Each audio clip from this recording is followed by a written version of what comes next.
Oh no. I don't like her at all. She's bothering me a lot. I don't want to face her. But I don't know why I still face her every day. Oh God. I don't know how to stay away from this type of people. Many of us face this type of problem in our home, office, school, college, even in the market. Well, if you are also facing this type of problem, then this video is for you. We brought some very special tips for you. We hope these tips will help you a lot to stay away from this type of people. So let's start. 1. First of all, determine yourself. Make a list who you want to stay away from, so that it will help you to find out actually who you want to stay away from. Because sometime who we want to stay away from, she might help you in some case. And also you will realize that in real, do you actually want her to stay away from you? Give it a second thought and take a decisions. 2. Walk away. If you see the person coming, turn around and walk in the other direction. Cross the street, or duck into a shop. If you're lucky, the negative person won't have seen your maneuver. If you know the negative person's normal routines, avoid going to the places where she's likely to be, or go at times she's unlikely to be there. It's important to be aware of your surroundings, so that you don't accidentally encounter the negative person. 3. Don't pay attention to the negative person.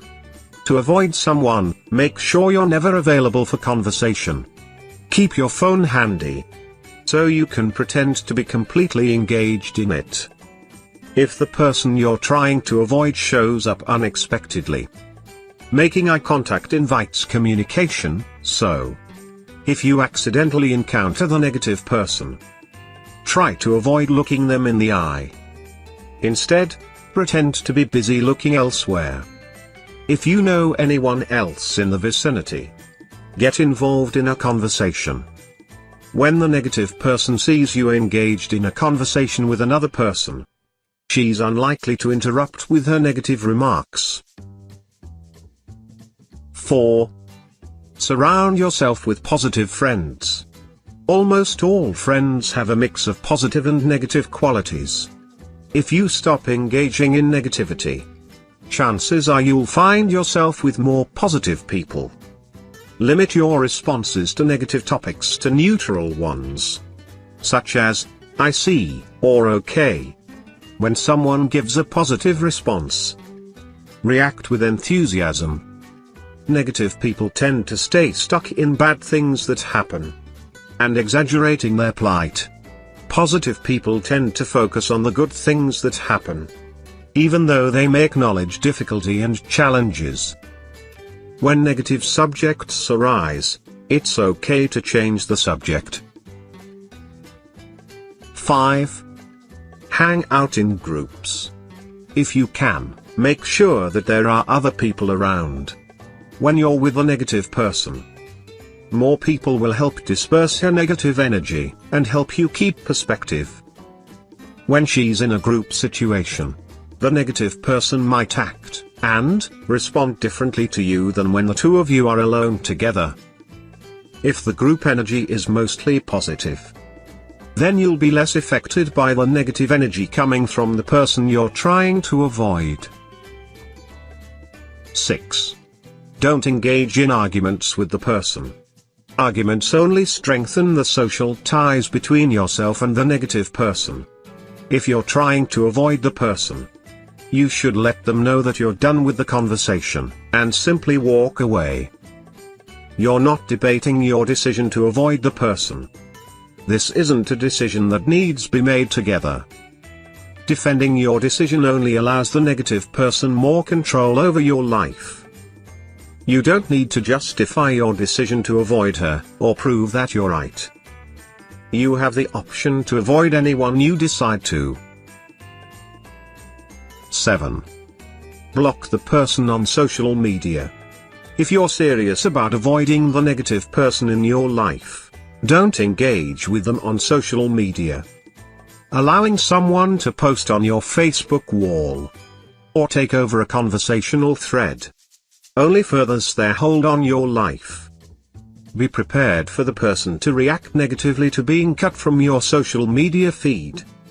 You may need to block the person from contacting you by email as well. The person should get the message that you're avoiding her. If the person doesn't respect your boundaries and continues to try to contact you after repeated blocks and lack of response on your part, you may need to seek additional help keeping her away. 8. Don't feel like you owe the person an explanation. Deciding what your boundaries are, who you are going to spend time with, and who you choose to avoid, are all personal decisions that each individual has the right to make for herself. You don't have to explain your decision to anyone unless you feel like it. A brief explanation of why you're deciding to end a friendship can be done in writing or in person. But you don't need to provide a lengthy explanation.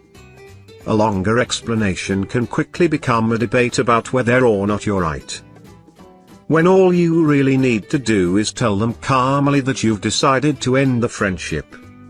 Remember, this world is very hard for those people who are weak, and for them it's much harder who are mentally weak. So we have to be mentally strong to stay positive. In this world, very few people will be your real well-wisher. And you have to be happy with them. So you should stay with your beloved one and be happy. To know more about it, you can buy a very famous book called Manage Your Mind. I will put link on the description. You can click on the link to buy this book from Amazon. So that's all for now. See you in the next video with a new topic. And if you like this video, please do subscribe to our channel for more video like this. Thank you.